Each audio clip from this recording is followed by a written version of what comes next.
يا أيها الذين آمنوا إذا نودي للصلاة من يوم الجمعة فاسعوا إلى ذكر الله وذروا البيع ذلكم خير لكم إن كنتم تعلمون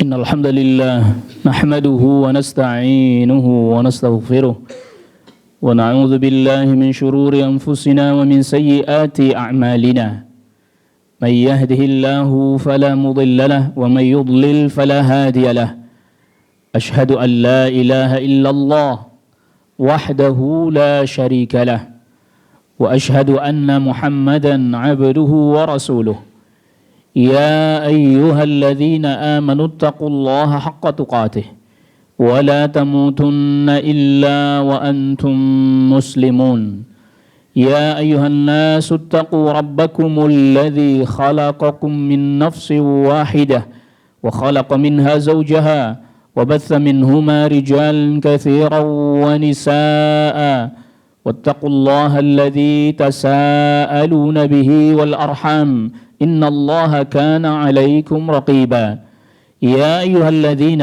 آمنوا اتقوا الله وقولوا قولا سديدا يصلح لكم أعمالكم ويغفر لكم ذنوبكم ومن يطع الله ورسوله فقد فاز فوزا عظيما أما بعد فإن أصدق الحديث كتاب الله وخير الهدى هدى محمد صلى الله عليه وسلم وشر الأمور محدثاتها وكل محدثة بدعة وكل بدعة ضلالة وكل ضلالة في النار إخوة الإيمان أعزكم الله. Agama Islam adalah agama yang betul-betul menghendaki kebaikan dan kemaslahatan baik bagi pemeluknya bahkan untuk seluruh manusia. Dan Allah Subhanahu wa taala tidak menjadikan kesulitan di dalam agama ini. Wa ma ja'alallahu fid dini min haraj. Allah Subhanahu wa taala tidak menjadikan di dalam agama ini kesulitan dan kesusahan. Begitu juga Rasulullah sallallahu alaihi wasallam bersabda, "Inna hadzal dina yusrun." Sesungguhnya agama ini adalah agama yang dipenuhi dengan kemudahan. Maksudnya adalah agama yang dipenuhi dengan kemudahan, bahwa segala apa yang disyariatkan oleh Allah Subhanahu wa taala, apa yang diajarkan oleh Rasulullah sallallahu alaihi wasallam, apa yang dilarang oleh Allah Subhanahu wa taala, apa yang dilarang oleh Rasulullah sallallahu alaihi wasallam, fihi maslahatun azimatun. Di dalamnya terdapat maslahat yang besar, di dalamnya terdapat kebaikan-kebaikan yang agung, yang tidak ada satupun kebaikan tersisa kecuali pasti sudah dijelaskan. Tidak ada satu keburukan kecuali juga pasti sudah dilarang pada kita agar kita selalu menuju kepada kebaikan dan keselamatan. Ini adalah merupakan qaidatun azimatun jalilah, kaidah yang paling agung, kaidah yang paling besar, yang para ulama kemudian menyebutnya dengan jalbul manfaah, menarik segala kemanfaatan bagi kita. Kemanfaatan baik di dunia, apalagi kemanfaatan nanti di akhirat. Tidak ada sesuatu yang bisa mendekatkan diri kita kepada Allah kecuali sudah dijelaskan. Tidak ada sesuatu yang bisa membawa kita dekat kepada neraka kecuali juga sudah dijelaskan agar kita tinggalkan. Rasulullah sallallahu alaihi wasallam bersabda, "Ma baqiya syai'un yuqarribukum ilal jannah wa fi lafdhin yuqarribukum ila Allah wa yuba'idukum minan nar illa wa qad buyyina lakum." Tidak ada tersisa sedikit pun dari kebaikan yang bisa mendekatkan kalian kepada Allah, yang bisa mendekatkan diri kalian kepada syurga dan bisa menjauhkan dari neraka, kecuali pasti semuanya sudah dijelaskan oleh Rasulullah sallallahu alaihi wasallam. Oleh karena itu jamaah a'azzakumullah, tidaklah ada satu bentuk ibadah nata'abbadu bihi ilallah, yang kita berusaha mendekatkan diri kepada Allah, yang kita berusaha menghamba kepada Allah Subhanahu wa taala dengan ibadah tersebut, kecuali pasti sudah dijelaskan. Tidak mungkin tidak dijelaskan, karena Rasulullah sallallahu alaihi wasallam nabiyur rahmah. Beliau sallallahu alaihi wasallam adalah nabi yang diutus dalam rangka rahmah untuk seluruh alam. Tidak mungkin ada kebaikan, tidak mungkin ada satu cara ibadah, tidak mungkin ada satu ketaatan kecuali pasti sudah dijelaskan oleh Rasulullah sallallahu alaihi wasallam. Apakah itu berupa doa, apakah itu berupa zikir, baik yang mutlak ataupun yang muqayyad, zikir yang tidak terikat ataupun zikir yang terikat, doa yang terikat ataupun doa yang tidak terikat dengan waktu dan juga kesempatan, semuanya sudah dijelaskan oleh Rasulullah sallallahu alaihi wasallam. Jamaah a'azzakumullah, adapun begitu juga masalah waktu telah dijelaskan juga kepada kita, auqat al-ibadah, waktu-waktu pelaksanaan ibadah. Misalnya seperti salat 5 waktu. Allah Subhanahu wa taala telah menetapkan waktunya. Inna salata kanat 'alal mu'minina kitaban mawquta. Sesungguhnya salat bagi orang mukmin telah ditetapkan waktunya, ibadah yang fardu. Ataupun waktu-waktu fadilah, auqatul fadilah, seperti sepertiga malam yang terakhir di mana Nabi sallallahu alaihi wasallam bersabda, yanzilu rabbuna tabaraka ta'ala ila sama'id dunya hina yabqa thuluthul akhir minal lail. Allah Subhanahu wa taala turun ke langit dunia ketika sepertiga malam yang terakhir, mendekat kepada hambanya dengan seperti yang disebutkan oleh Rasulullah SAW. Kita hanya mengimaninya, tidak menanyakan seperti apa dan bagaimana, apalagi menyerupakannya dengan makhluknya. Lalu kemudian apa kata Allah Subhanahu wa taala di dalam hadis ini, dan di dalam terdapat perkataan Allah Rabbul Alamin, may yastaghfiruni faaghfiralah, siapa orang yang memohon ampun kepadaku, niscaya aku akan mengampuninya. Aku akan mengampuninya. Wa man da'ani fa astajibalah, siapa orang yang berdoa kepadaku maka aku akan ijabah dia. Wa man sa'alani fa'u'tiyah, siapa orang yang meminta kepadaku niscaya aku akan memberikan kepadanya. Waktunya pun telah dijelaskan. Maka kalaulah ada satu doa yang sangat utama, apalagi itu doa diikat dengan waktu tertentu, maka niscaya itu dijelaskan oleh Rasulullah SAW. Maka niscaya itu juga diamalkan oleh para sahabat radhiyallahu anhum ajma'in. Oleh karena itulah jamaah azzakumullah, bukan kita melarang orang untuk berdoa. Seperti sebagian kita mungkin berdoa ketika awal mula pergantian tahun, atau berdoa ketika masuk tahun yang baru. Tapi perhatikanlah, dengarkanlah tentang bagaimana kisah penetapan tahun Hijriyah, yaitu tatkala pada masa Khalifah Umar bin Khattab radhiyallahu an, ada 2 orang bertikai terkait dengan hutang.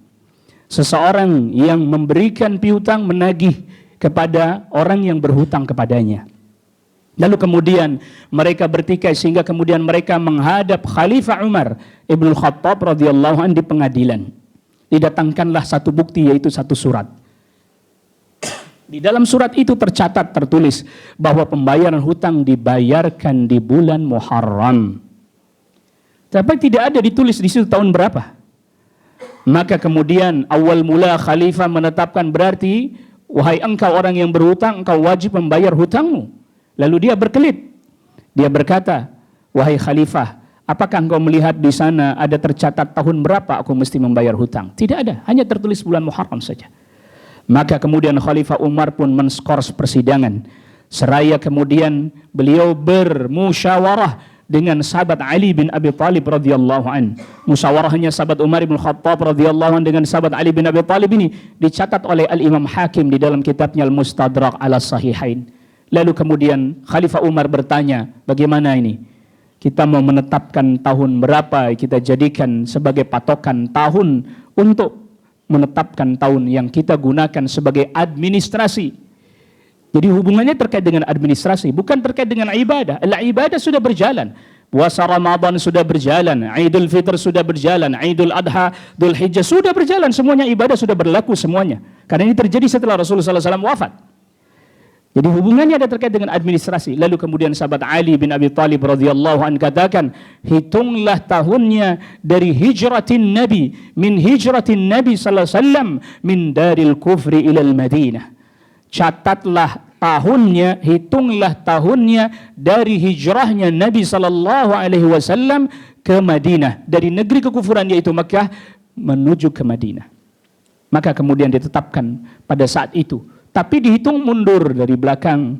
Jadi ketika ditetapkan bukan tahun 1, tapi sudah sekitar tahun 15 Hijriyah. Sudah 15 tahun lalu hijrahnya Nabi SAW, baru kemudian ditetapkan tahun Hijriyah. Maka pasti kalau kita ditanya tak akan ada doa awal tahun, doa akhir tahun. Bukan melarang orang berdoa, bukan. Kalau ada seseorang dia berdoa dengan doa yang mutlak tadi malam, ditambah lagi dia beribadah kepada Allah, mendekatkan diri kepada Allah, berdoa dengan berbagai macam kebaikan, fala haraj, itu namanya doa mutlak. Tidak ada masalah.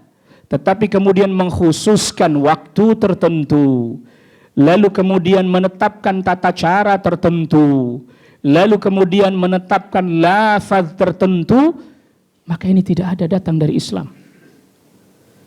Maka kita tidak bisa katakan masa begini saja tidak boleh. Tidak begitu rumusnya. Maka tadi di awal kita sudah katakan, agama telah mengajarkan kepada kita segala sesuatu yang paling baik, yang terbaik, yang paling maslahat buat kita. Apa kita lebih mengetahui mana yang baik buat diri kita dibandingkan Allah dan Rasulnya? Tentu tidak. Ada sebagian orang yang mengatakan, kalau anda mau selamat, kalau anda mau begini, kalau anda mau begitu, maka bacalah ayatul kursi sejumlah bilangan hari dalam 1 tahun. Bagaimana dia baca itu? Malah dia sebutkannya bukan tahun Hijriah, bahkan tahun Miladiyah atau Masehi. 365 kali dia baca ayatul kursi berulang-ulang, maka dalam 1 tahun dia tidak akan terganggu apapun, dia pasti selamat. Bahkan sampai ada yang mengatakan kematian pun tidak akan mendatanginya dalam tahun itu. Waliyadzu billah. Min aina ata bihadzal qaul? Dari mana dia datang perkataan seperti ini, Pak? Baca ayat kursinya baik. Anda mau tidur, disunnahkan baca ayatul kursi, baca suratul Ikhlas, baca suratul Falaq, baca surat An-Nas. Jelas Rasulullah SAW menuntunkan itu setiap malam, dianjurkan itu. Tapi dengan tata cara yang seperti ini, membaca sebanyak 365 kali dan seterusnya dan seterusnya, dari mana dia datang? Dari mana dia datang membawa perkataan yang semisal seperti ini? Adapun orang baca ayatul kursi berulang-ulang karena agar semakin menghafalnya, tentu kita katakan tidak masalah. Tapi kemudian ketika ditetapkan jumlah bilangannya berdasarkan sejumlah bilangan hari, padahal itu bilangan hari Masehi 365 hari. Lalu kemudian dia tetapkan keutamaannya, fadilahnya demikian, maka kita tidak memiliki hak untuk berbicara terkait dengan hal ini kecuali ada datang tuntunan dari Rasulullah sallallahu alaihi wasallam. Bukankah kita melakukan semua itu dalam rangka beribadah, mendekatkan diri kepada Allah, menunaikan hak sebagai hamba yang itu wajib beribadah kepada Allah, menunaikan hak Allah sebagai ilah, al-ma'bud yang diibadahi dengan sebenar-benarnya, yang Rasulullah telah menjelaskannya. Maka jamaah salat Jum'ah a'azzakumullah, perbuatan yang hari ini hendak kita lakukan, hendaknya kita bertanya, hendaknya kita merenung, hendaknya kita berfikir, karena biar bagaimanapun pasti sebagai seorang mukmin, seorang muslim, kita wajib memiliki keyakinan, keimanan bahwa yang datang dari agama, yang datang dari Allah, yang datang di dalam Al-Quran, yang datang dari Rasul sallallahu alaihi wasallam, yang datang di dalam sunnah Nabi sallallahu alaihi wasallam yang sahih, maka fihi kifayatun wa qana'atun lana, di dalamnya cukup dan pasti sangat mencukupi bagi kita untuk bisa meraih kebaikan di dunia dan juga di akhirat. Fa'tabiru ya ulil albab la'allakum turhamun. Alhamdulillah hamdan katsiran tayyiban mubarakan fihi kama yuhibbu rabbuna wa yardah. Wassalatu wassalamu ala nabiyir rahmah wa ala alihi wa sahbihi wa man tabi'a hudah ila yaumil qiyamah, amma ba'd. Saudaraku kaum muslimin jamaah Jum'ah a'azzakumullah, bergembira dengan masuknya bulan Muharram. Terkait dengan hal ini ada 2 pandangan. Ada sebagian orang yang mereka bersedih dengan masuknya bulan Muharram, nanti terlebih lagi pada hari Asyura, karena memperingati wafatnya cucu Nabi Al-Husain, yang sama-sama kita ketahui bahwa memang Al-Husain wafat terbunuh di Karbala tanggal 10 Muharram. Tetapi itu bukan alasan bagi kita untuk kemudian kita merayakan Muharram dengan kesedihan, berpakaian serba hitam dan seterusnya. Tidak juga dengan bergembira dengan kegembiraan yang tidak mendapatkan atau tidak ada panduan dan tuntunan. Cara yang terbaik adalah dengan memperbanyak beribadah puasa. Rasulullah sallallahu alaihi wasallam bersabda, afdhalus siyami ba'da Ramadan siyamu syahrillahil muharram. Seutama-utamanya puasa, maksudnya adalah puasa sunnah, setelah puasa Ramadan berpuasa di bulan Muharram yang Rasul sebut sebagai bulan Allah. Bagi yang memiliki kemampuan dia berpuasa dari tanggal 1 sampai tanggal 10 Muharram, silahkan. Tapi bagi yang tidak memiliki kemampuan dia dengan berpuasa di tanggal 10-nya saja, yang kita kenal dengan hari Asyura, maka berarti dia telah menunaikan apa yang Rasulullah sallallahu alaihi wasallam sabdakan, bahwa saumu yaumi Asyura ahtasibu 'ala Allah ayyukaffiras sanah. Berpuasa pada hari Asyura, aku memohon kepada Allah Subhanahu wa taala bisa menghapuskan dosa 1 tahun yang lalu. Abdullah bin Abbas pernah bertanya kepada Rasulullah sallallahu alaihi wasallam, tatkala Rasul sallallahu alaihi wasallam berpuasa pada hari Asyura sepanjang hidup beliau di Madinah, beliau puasa tanggal 10 Muharram atau Asyura itu di bulan Muharram tahun kedua Hijriah. Lalu kemudian beliau wafat bulan Rabiul Awal tahun 11. Berarti Muharram tahun 11. Beliau masih puasa Asyura. Dan hanya 1 hari saja berpuasa. Rasulullah SAW ditanya oleh sahabat Abdullah bin Abbas, kalau kita puasanya 1 hari saja nanti mirip mereka orang Yahudi, wahai Rasul. Lalu Rasul SAW bersabda, hadis ini sahih diriwayatkan Imam Muslim, la in baqitu ila qabilin la asumanna tasi'. Kalau seandainya tahun depan aku masih hidup, niscaya aku akan berpuasa juga di tanggal 9-nya, 9 Muharram. Maka berdasarkan hadis ini, diriwayatkan oleh Imam Muslim ini, dianjurkan juga berpuasa pada tanggal 9 dan 10-nya. Kalaulah tidak bisa, tidak masalah, dia berpuasa hanya pada tanggal 10-nya saja. Kalaulah dia mampu, dia berpuasa dari tanggal 1 sampai tanggal 10, tidak ada masalah. Yang penting tidak sampai penuh Muharram berpuasa terus-menerus. Karena Ummul Mukminin Aisyah radhiyallahu anha katakan, saya tidak pernah mendapati Rasulullah SAW puasa terus-menerus sampai 1 bulan kecuali Ramadan. Di dalam sebagian riwayat yang lain, kecuali bulan Sya'ban. Namun sebagian para ulama katakan, itu karena Rasul belum mendapatkan wahyu tentang keutamaan bulan Muharram. Kalaulah Rasul SAW mendapatkan wahyu di masa beliau masih hidup tentang keutamaan puasa Muharram yang artinya 1 bulan penuh, mungkin beliau berpuasa sepenuh bulan Muharram. Namun perlu kita ketahui jamaah a'azzakumullah, khairul umuri awsatuha. Sebaik-baiknya perkara adalah pertengahan. Tidak kita berlebihan, tidak juga kita mengurangi. Maka siapa orang yang dia menunaikan puasa di tanggal 10 dari bulan Muharram atau disebut dengan hari Asyura, maka dia telah menunaikan apa yang dianjurkan, diperintahkan oleh Rasulullah SAW, dan dia telah bersikap pertengahan yang paling minimal dengan 1 hari saja. Kalaulah dia mampu memperbanyaknya, maka itu lebih baik. Tetapi janganlah seseorang memaksakan diri dengan banyak berpuasa, tapi setelah itu dia tak mau lagi beribadah. Oleh karena itu dalam Islam pun dijaga agar supaya orang tidak lantas berlebihan, karena dengan sebab berlebihan menyebabkan dia akhirnya enggan mengerjakan ibadah. Oleh karena itu terkadang ketika seseorang mengerjakan amalan ibadah yang begitu banyak, sedangkan amalan itu tidak ada tuntunan, perhatikan orang tersebut terhadap amalan yang ada tuntunan, biasanya dia enggan mengerjakan karena dirinya telah terpayahkan, tercapaikan dengan ibadah-ibadah yang tak ada tuntunan. Tatkala ibadah yang ada tuntunan justru dia abaikan, dia tinggalkan, dan ini yang justru tidak diharapkan, karena seorang muslim beribadah berdasarkan perintah dari Allah dan tuntunan dari Rasul sallallahu alaihi wasallam. Allahumma ighfir lil muslimin wal muslimat wal mu'minin wal mu'minat al ahya'i minhum wal amwat. Allahumma ansuril islam wal muslimin wa ahlikil kafarata wal murtadat wal musyrikin. Dammir diyarahum shattit shamlahum dha'if quwwatahum zid aqdamahum bi rahmatika ya arhamar rahimin. Allahumma aslih wulatana wulata umuril muslimin wahdihim ila siratikal mustaqim wahdihim ila ma tuhibbu wa ma tarda bi rahmatika ya arhamar rahimin. Ibadallah, innallaha ya'murukum bil adli wal ihsani wa ita'i القربى وينهى عن الفحشاء والمنكر والبغي يعظكم لعلكم تذكرون فاذكروا الله العظيم يذكركم واشكروه على نعمه يزدكم ولذكر الله أكبر وأقيموا الصلاة